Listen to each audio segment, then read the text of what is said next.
Mr. Bezmenov was born in 1939 in a suburb of Moscow. He was the son of a high-ranking Soviet Army officer. He was educated in the elite schools inside the Soviet Union and became an expert in Indian culture and Indian languages. He had an outstanding career with Novosti, which was and still is, I should say, the press arm or the press agency of the Soviet Union. It turns out that this is also a front for the KGB. He escaped to the West in 1970 after becoming totally disgusted with the Soviet system, and he did this at great risk to his life. He certainly is one of the world's outstanding experts on the subject of Soviet propaganda and disinformation and active measures. Well, you spoke several times before about ideological subversion. That is a phrase that I'm afraid some Americans don't fully understand.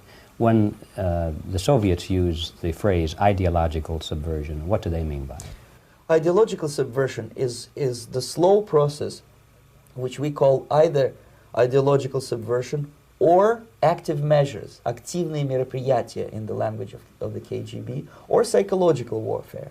What it basically means is to change the perception of reality of every American to such an extent that despite of the abundance of information, no one is able to come to sensible conclusions in the interests of defending themselves, their families, their community, and their country. It's a great brainwashing process which goes very slow, and it's divided in four basic stages.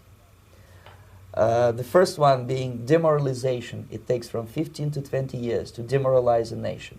Why that many years? Because this is the minimum number of years which requires to educate one generation of students in the country of your enemy, exposed to the ideology of the enemy. In other words, Marxism-Leninism ideology is being pumped into the soft heads of at least 3 generations of American students without being challenged or counterbalanced by the basic values of Americanism, American patriotism. The demoralization process in the United States is basically completed already. For the last 25 years, actually it's overfulfilled, because demoralization now reaches such areas where previously not even Comrade Andropov and all his experts would even dream of such a tremendous success. Most of it is done by Americans to Americans, thanks to lack of moral standards. As I mentioned before, exposure to true information does not matter anymore. A person who was demoralized is unable to assess true information. The facts tell nothing to him.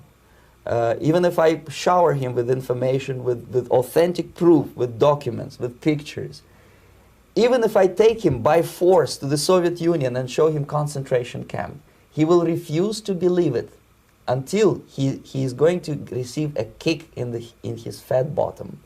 When a military boot crashes his balls, then he will understand, but not before that. That's the tragic of the situation of demoralization.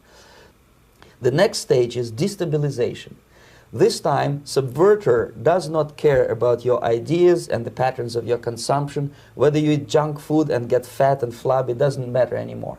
This time, and it takes only from 2 to 5 years to destabilize a nation, what matters is essentials: economy, foreign relations, defense systems.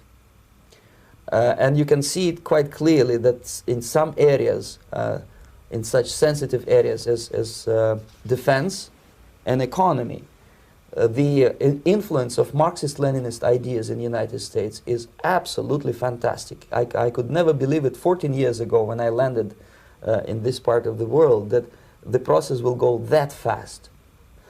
The next stage, of course, is crisis. It may take only up to 6 weeks to bring a country to the verge of crisis. You can see it in Central America now. And after crisis, with a violent change of power, structure, and economy, you have so-called the period of normalization. It may last indefinitely. Normalization is a cynical expression borrowed from Soviet propaganda. When the Soviet tanks moved into Czechoslovakia in '68, Comrade Brezhnev said, "Now the situation in brotherly Czechoslovakia is normalized." This is what will happen in the United States if you allow all these schmucks to bring the country to crisis, to promise people all kind of goodies and the paradise on earth, to destabilize your economy, to eliminate the principle of free market competition, and to put a big brother government in Washington, D.C., with benevolent dictators like Walter Mondale, who will promise lots of things, never mind whether the promises are fulfillable or not. Your leftists in United States, all these professors and all these beautiful civil rights defenders, they are instrumental in the process of the subversion only to destabilize the nation. When their job is completed, they are not needed anymore. They know too much. Some of them, when they get disillusioned, when they see that Marxist-Leninists come to power, obviously they get offended. They think that they will come to power. That will never happen, of course. They will be lined up against the wall and shot. But they may turn into the most bitter enemies of Marxist-Leninists when they come to power. And that's what happened in Nicaragua. You remember most of these former Marxist-Leninists were either put to prison or one of them split, and now he's working against Sandinistas. It happened in Grenada when Maurice Bishop was already a Marxist. He was executed by a new Marxist who was more Marxist than this Marxist. Same happened in Afghanistan when first there was Taraki, he was killed by Amin, then Amin was killed by Babrak Karmal with the help of KGB.